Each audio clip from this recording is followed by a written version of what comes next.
আজকে আমরা তো ফেসবুকের মাধ্যমে দেখলাম যে ভারতের বিএসএফ সহ তাদের জনগণ এসে বাংলাদেশি কৃষকদের আম গাছগুলো কেটে ফেলেছে, যা একবারে অন্যায়। এই ধরনের আগ্রাসী ভূমিকা ভারত বারবার দেখাচ্ছে এই সীমান্তে, যা আমাদের জন্য কোনোভাবেই কাম্য নয়।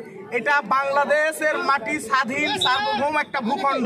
এই ভূখণ্ডের ইঞ্চি পরিমাণ জায়গায় যদি কেউ আগ্রাসী ভূমিকা দেখাতে আসে, তো বাংলাদেশিরা এটা সহ্য করবে না। ভারতকে বলে দিতে চাই, আমরা যতদিন বেঁচে আছি আমাদের ভূখণ্ড রক্ষায় আমরা জীবন উৎসর্গ করে দেব। ভারতের এই ধরনের কর্মকাণ্ডের, ভারতীয় সীমান্তরক্ষী বাহিনীর এই ধরনের কর্মকাণ্ডকে ঘৃণা ভরে আমরা পোষণ করছি। আমাদের কৃষকদের